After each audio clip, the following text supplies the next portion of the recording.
अस्सलाम वालेकुम। आज का मेरा जो बेसिक टॉपिक है वो बीएससी पार्ट 1 के वीबी स्टूडेंट्स के लिए कुछ प्रोग्राम्स हैं जो मैंने पास्ट पेपर की पर्सपेक्टिव से पिक किए हैं। जिनमें आपके पास सबसे पहले प्रोग्राम है कि राइट अ प्रोग्राम, ये इफ़ एल्स इफ़ में से है। एक प्रोग्राम लिखें जो कि एम्प्लॉय की सैलरी दे और फिर क्या करे, उसको डिडक्ट करे उसमें से टैक्स, यानी डिफरेंट टाइप्स की सैलरीज हैं और उन पे डिफरेंट टाइप के टैक्स हैं जो कि आपने लगाने हैं। जैसे कि उसने आपको कहा है कि अगर किसी एम्प्लॉय की इनकम 20%, किसी एम्प्लॉय की इनकम 30,000 है तो उस पर 20% टैक्स लगे। किसी एम्प्लॉय की इनकम 20,000 से 30,000 के दरमियान है तो उस पर 30% टैक्स लगे, और किसी एम्प्लॉय की इनकम अगर 20,000 से कम है तो उस पर 10% टैक्स लगे। क्वेश्चन को देख के ये बात क्लियर है कि यहाँ पे 3 किस्म के सिनेरियो बनेंगे, एक अबव 30,000, एक 30,000 से कम लेकिन 20,000 से ज़्यादा, और थर्ड वन इस 20,000 से कम। वो ऑटोमेटिकली हो जाता है कि जो अगर 30,000 से अमाउंट बड़ी भी नहीं है और 30,000 से छोटी है लेकिन 20,000 से बड़ी है तो तीसरा पर्सपेक्टिव 20,000 से छोटी रकम का ही रहता है। ठीक है, सो वो ऑटोमेटिकली उसमें चला जाएगा। सो लेट्स स्टार्ट, हम प्रोग्राम को लिखना स्टार्ट करते हैं। वी नो डैट कि आपने वीबी के प्रोग्राम में प्राइवेट सब कमांड 1_ क्लिक लिखना ही लिखना होता है। इसी से बटन पे क्लिक करने पे कोई ना कोई एक्शन परफॉर्म होता है। सबसे पहले मैंने यहाँ पे 3 वेरिएबल्स ले लिए हैं, सैलरी, टैक्स और नेट के नाम से। सैलरी मतलब जो यूज़र से हम पूछेंगे कि आपकी सैलरी कितनी है। टैक्स वेरिएबल मैंने इसलिए दिया है कि टैक्स को कैलकुलेट करना है, और नेट मतलब कि जो टैक्स के डिडक्ट होने के बाद जो एम्प्लॉय की सैलरी है वो कितनी है। सो डेट्स वाई मैंने यहाँ पे क्या ले लिए, 3 वेरिएबल। अब सबसे पहले हमने सैलरी को किससे लेना है, एम्प्लॉय से। सो मैंने एक टेक्स्ट बॉक्स बना दिया जिसमें मैंने क्या किया, salary is equals to text1.text। इस स्टेटमेंट से जो वेरिएबल सैलरी है उसकी वैल्यू किस में चली जाएगी, टेक्स्ट बॉक्स के अंदर, जो कि यूज़र एंटर करेगा, जो कि इनपुट लेने का एक मेथड है वीबी के अंदर। मैं यहाँ पे आप लोग को बेसिक्स फिलहाल नहीं बता रही क्योंकि इतना टाइम नहीं है कि मैं यहाँ पे बेसिक्स एक्सप्लेन करूँ। मैं बेसिकली प्रोग्राम्स को एक्सप्लेन करने की कोशिश कर रही हूँ। अब हमें 3 चेक लगाने हैं। सबसे पहला चेक देखिए, उसने कहा है इफ सैलरी इज अबव 30,000, यानी अगर एक सैलरी 30,000 से अबव है। सो अगर सैलरी 30,000 से अबव है, ये देखिए मैंने इफ का चेक लगा दिया है, तो क्या हो, तो उसने कहा था कि अगर सैलरी 30,000 से ज़्यादा हो तो उसकी इनकम पे 20% टैक्स लगे।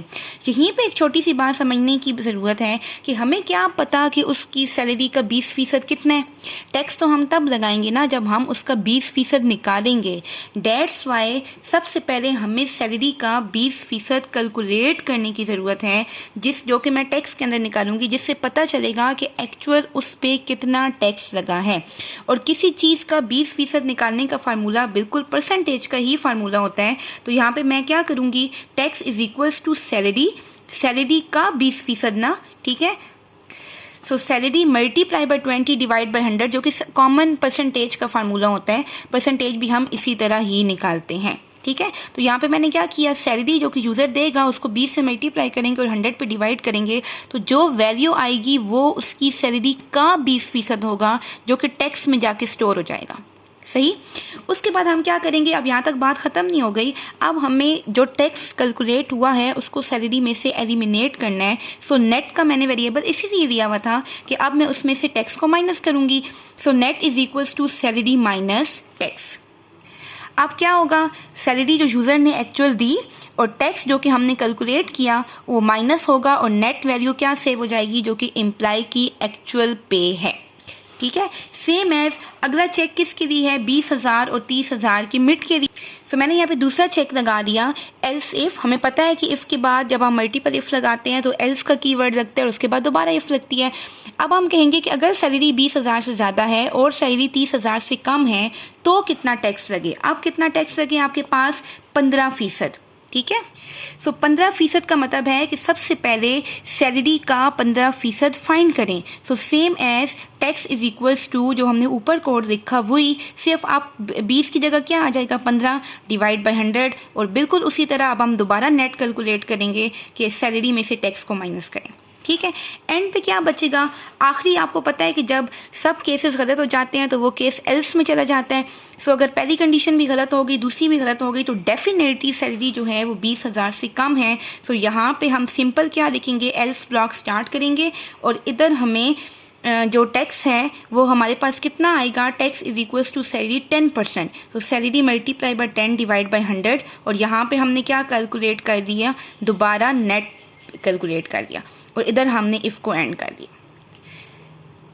अब अगर कोई एम्प्लॉय 30,000 से ज़्यादा सैलरी देता है तो उसके लिए ये चंक ऑफ कोड चलेगा। अगर उसकी सैलरी 30,000 से कम और 20,000 से ज़्यादा है तो उसके लिए ये चंक ऑफ कोड चलेगा, और अगर ये दोनों नहीं है तो उसके लिए ये चंक ऑफ कोड चलेगा। It's very easy. और एंड पे हमें सैलरी को क्या करना होता है, प्रिंट।